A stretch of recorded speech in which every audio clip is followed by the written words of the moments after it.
Welcome dear students. आज से हम शुरू करने जा रहे हैं फ्लेमिंगो फॉर क्लास 12 जो टेक्स्ट बुक है उसके पोइट्री सेक्शन से हम शुरुआत करते हैं। आपने मार्किंग स्कीम वाला जो वीडियो हमने शेयर किया था उसमें देखा होगा बोर्ड ने इस साल के लिए जो मार्किंग स्कीम जारी की है उसके सेक्शन डी में एक्सट्रैक्ट फ्रॉम प्रोज फ्लेमिंगो का एक प्रोज सेक्शन में आएगा हिस्सा 5 नंबर का होगा। एक्सट्रैक्ट फ्रॉम पोएट्री जो फ्लेमिंगो में से पूछी जाएगी वो 3 नंबर की, तो हमारा टारगेट है 3 नंबर ये। फिर short answer type from flamingo 6 number के पूछे जाते हैं और long answer type from poetry 3 number के। तो इस तरह से फ्लेमिंगो में 5 कविताएं दी हैं। इन 5 कविताओं की तैयारी करके आप 15 नंबर स्कोर कर सकते हैं। तो हम इस पे काम शुरू करते हैं। पहली पोयम है माय मदर एट 66 बाय कमला दास। कमला दास की लिखी हुई अच्छी कविता, इससे शुरुआत करते हैं। तो कमला दास के बारे में बेसिक इन्फॉर्मेशन ये है कि कमला दास was born in 1934 and died in 2009 in Malabar, Kerala. Her works are known for their originality. इनकी जो रचनाएं हैं वे अपनी मौलिकता के लिए जानी जाती हैं। वर्सेटिलिटी बहुआयामी तत्व इनमें है and indigenous flavour of the soil, और साथ में स्वदेशी सुगंध जो भारत भूमि की है, केरला की ज़मीन की है, वो इनके यहाँ मिलती है। हर पेन नेम वाज माधवा कुट्टी। माधवी कुट्टी के नाम से इन्होंने कविताएं लिखी, ये इनका उपनाम या पेन नेम था। She is a sensitive writer who captures the complex subtleties of human relationship in lyrical idiom.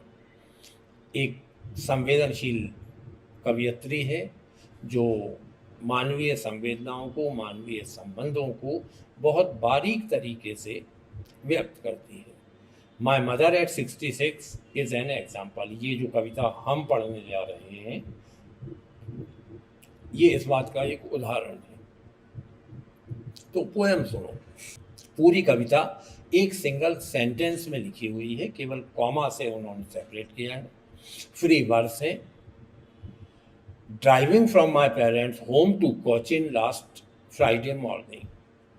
पिछले शुक्रवार की सुबह घर से कोचिन एयरपोर्ट जाते समय आई सा माई मदर बिसाइड मी। कवियत्री ने अपनी माँ को देखा जो उसकी बगल वाली सीट पे बैठी हुई थी। डोज उनीदेपन में थी। डोज ऊँगना। ओपन माउथ, सोते में जो वृद्ध लोगों का मुंह खुल जाता है वैसी स्थिति थी। हर face ashen like that of a corpse. चेहरा वैसा भस्म से रंगा हुआ लग रहा था जैसा एक मुर्दे का होता है। एंड रियलाइज्ड विथ पेन, और दर्द की रेखाएं चेहरे पे स्पष्ट थीं। That she was as old as she looked. वो बिल्कुल उतनी बूढ़ी थी जितनी बूढ़ी दिखाई दे रही थी। But soon put that thought away. कवियत्री ने जो ही माँ को देखा तो उसने इस विचार को अलग हटाया। And looked out at young trees sprinting, और बाहर की तरफ देखा तो वो जो युवा पेड़ थे जो तेज गति से दौड़ते हुए पीछे जाते लग रहे थे।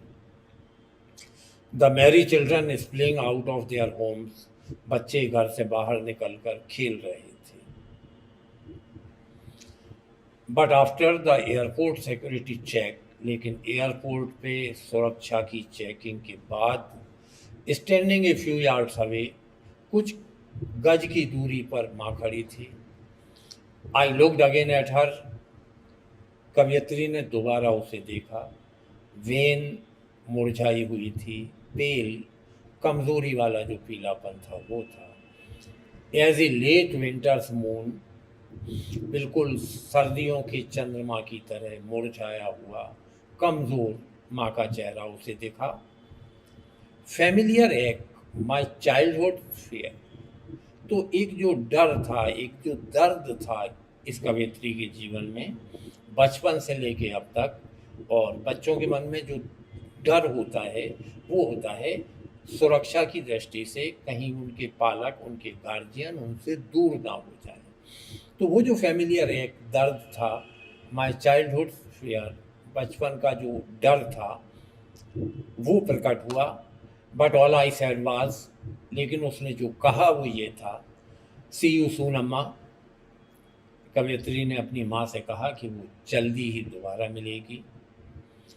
ऑल आई डिड वाज, और जो उसने किया वो था smile and smile and smile. जो काम किया वो था केवल मुस्कुराती रही। उसके भीतर दर्द था, उसके भीतर डर था, लेकिन माँ को एक एश्योरेंस देते हुए उसने कहा कि सी यू सून अम्मा, जल्दी ही दोबारा मिलेंगे। ये पोएम थी कमला दास की। अब इसका एक छोटा सा हिस्सा हम परीक्षा वाली तैयारी के हिसाब से देखते हैं। पहली 4-5 लाइनें देखो। Driving from my parents home to Cochin last Friday morning को जब वो कोचिन एयरपोर्ट जा रही थी, I saw my mother beside me, doze open mouth, her face ashen like that of a corpse and realise with pain. माँ बिल्कुल नींदी अवस्था में थी, मुंह खोल के सो रही थी और वैसी भस्म से लिपटी हुई लग रही थी जैसे मुर्दा होता है। और कवयित्री ने दर्द के साथ इस बात को महसूस किया कि she was as old as she looked. But soon से आइडिया चेंज हुआ है, तो हम यहाँ रोकते हैं। पहला क्वेश्चन जो पूछा जा सकता है वो है, where was the poet driving to and who was sitting beside her. कवयित्री कहाँ जा रही थी और उसके साथ कौन था? And the answer is, the poet was driving from her parents home to the Cochin airport. कवयित्री की यात्रा अपने माँ के घर से कोचिन एयरपोर्ट तक की थी। And second part of the question is, who was sitting beside हर, बगल में कौन बैठा हुआ था? इसका उत्तर है, हर मदर वाज सिटिंग बिसाइड हर। दूसरा क्वेश्चन जो इन 4 लाइनों में से बन सकता है वो है, what did the poet notice about her mother. अपनी माँ के बारे में इस कवि ने क्या देखा? तो she notice that her mother was dosing with her mouth open. उसने देखा कि माँ ऊँग रही थी और मुंह खुला हुआ था। तीसरा क्वेश्चन है, why was her mother's face looked like that of a corpse. उसे अपनी माँ का चेहरा मुर्दे जैसा क्यों लगा? And the answer is, her mother's face looked pale, faded and lifeless. वृद्ध होने के नाते माँ का चेहरा पूरी तरह कमजोरी से भरा हुआ था, मुरझाया हुआ था, लाइक ए डेड बॉडी, जैसा कि एक मुर्दे का होता है। Because she had grown old, और कारण ये था कि वो वृद्ध हो चुकी थी। चौथा क्वेश्चन हमेशा इसमें वोकैबुलरी का आता है, तो find word from the passage which mean. Passage से वो शब्द ढूंढना है जिनका मतलब है स्लीप लाइटली, हल्की नींद, ये डोज होता है, ऊँघना जिसे कहते हैं। डेड बॉडी के लिए कविता में कॉर्प्स शब्द का उपयोग किया गया है, और फेल्ट या अनुभव करना को के लिए जो शब्द आया है वो है रियलाइज। तो अगर ये पहली 4 लाइनें पेपर में आती हैं तो इससे मिलते जुलते 3-4 प्रश्न आएंगे, which you can do very easily. बहुत आसानी से आप इन्हें हल कर सकते हैं। दूसरा पैराग्राफ, शी लुक्ड बट सून, जोड़ने के लिए लिख दिया है, but soon put that thought away. कवि ने उस विचार को अलग हटाया। And looked out at young trees sprinting, बाहर देखा, चलती गाड़ी में से बाहर देखो तो पेड़ पीछे की तरफ दौड़ते दिखाई देते हैं। The merry children spilling out of their homes, बच्चे घर से बाहर निकल के उछल कूद मचा रहे थे, खेल रहे थे। अगर ये लाइनें पूछी तो जो क्वेश्चन बन सकते हैं वे होंगे, what did the poet realise and how did she feel. कवि ने क्या महसूस किया और उसे कैसा लगा? तो the poet realise that her mother was lost somewhere else in thoughts. कवि को ये लगा कि माँ बैठी उसके साथ है, but she was lost in her thought, वो अपने विचारों में कहीं खोई हुई है। एंड इट पेन्ड हर, इससे उसे दुख हुआ। दूसरा क्वेश्चन हो सकता है what did she do then, फिर उस कवयित्री ने क्या किया? तो the poet withdrew her thoughts from her mother and looked outside, उसने माँ से ध्यान हटाया और खिड़की में से बाहर देखना शुरू किया। बाहर दौड़ते हुए पेड़ थे, खेलते हुए बच्चे थे। तीसरा क्वेश्चन जो बन सकता है इस पे वो है what did she notice in the world outside, बाहर की दुनिया में उसे क्या दिखा? तो the young trees growing outside went past as if they were sprinting, चलती गाड़ी में से देखने पे उसे लगा कि पेड़ दौड़ रहे हैं। Happy children were coming out of their houses, और प्रसन्न बच्चे घर से बाहर निकल रहे हैं।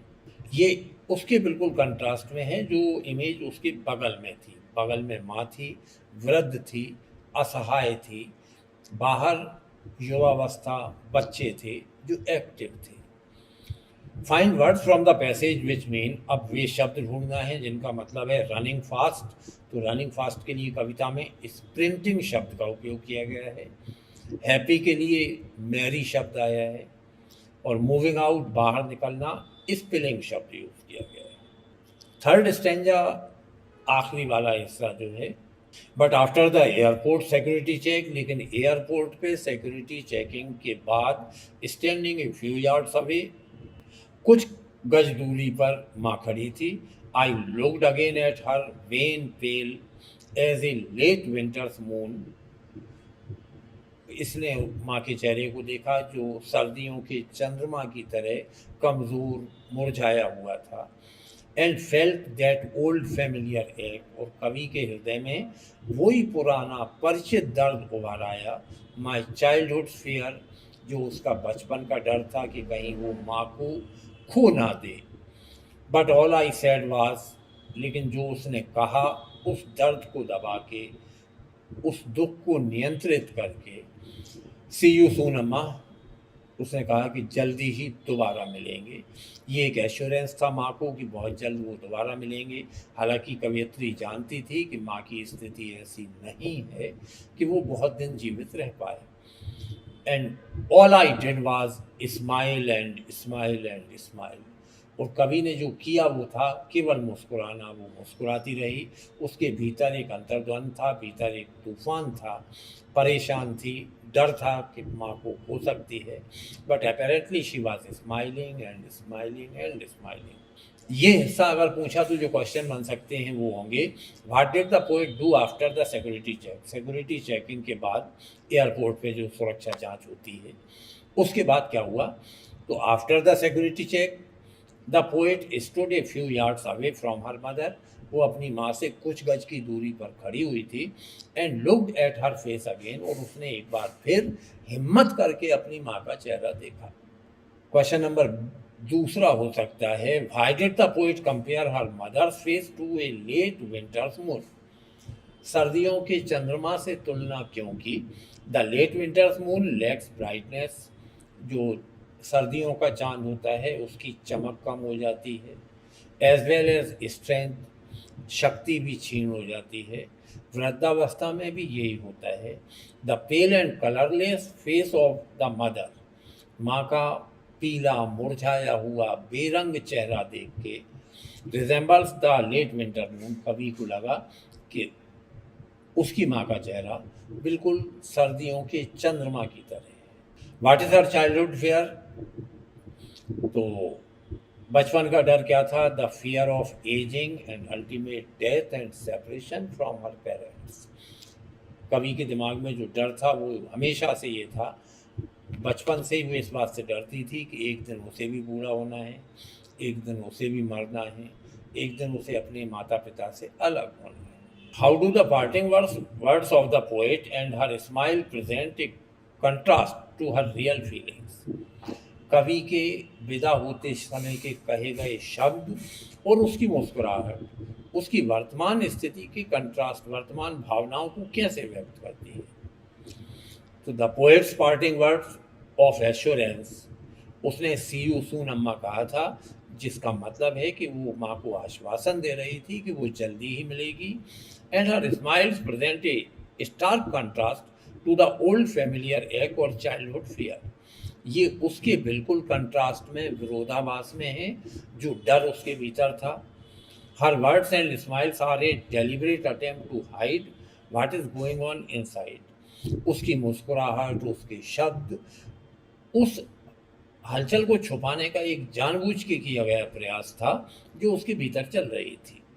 बड़े क्वेश्चंस में जो 3 नंबर या 4 नंबर दिलवा सकते हैं, हमने कुछ क्वेश्चंस दिए हैं टेक्स्ट बुक के और दूसरे कुछ लोकप्रिय प्रश्न जो इस कविता में से अक्सर पूछे जाते हैं। इन्हें पढ़ें, याद करें। What is the kind of pain and ache that the poet feels. कवि जो दर्द महसूस करता है वो कैसा है। When the poet sees the pale and corpse-like face of her mother, जब उसने अपनी माँ का कमजोर चेहरा देखा, her old familiar pain और the ache return, जो दर्द या डर उसके मन में था वो वापस आ जाता है। Perhaps she has entertained this fear since her childhood, संभवतः वो बचपन से इसी डर के सहारे जी रही है। Ageing is a natural process, वृद्ध होना एक सामान्य प्रक्रिया है। Time and ageing spare none, वक्त और एजिंग, बूढ़ापा आना, ये किसी को नहीं छोड़ते। Time and ageing have not spared the poets mother. माँ की स्थिति देख के उसे समझ में आ गया कि वक्त का असर माँ पर भी हुआ है। And may not spare her as well, और इससे उसे ये भी समझ में आया कि ये वक्त उसे भी नहीं छोड़ेगा। With this ageing separation and death become inevitable. इससे अलग होना, वृद्ध होना और अल्टीमेटली मरना अवश्यम्भावी हो जाता है। Why are the young trees described as sprinting. उसने युवा पेड़ों को स्प्रिंटिंग क्यों कहा था। The poet is driving to the Cochin airport. कभी कोचीन एयरपोर्ट जा रही थी। When she looks outside the young trees seem to be walking past them. जब उसने बाहर देखा तो पेड़ पीछे की तरफ जाते हुए दिखे। With the speed of the car, they seem to be running fast or sprinting. चूंकि इनकी कार तेज गति से चल रही थी, इसलिए वो पेड़ दौड़ते हुए दिखाई दे रहे थे। The poet presents a contrast. यहाँ कवि एक कंट्रास्ट प्रस्तुत करती है।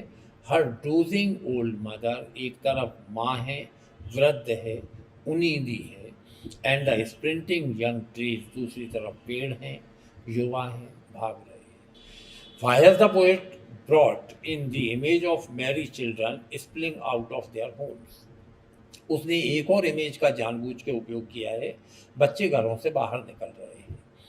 The poet has brought in the image of merry children spilling out of their homes to present a contrast. यहाँ भी उद्देश्य है एक कंट्रास्ट बताना, एक विरोधाभास बताना।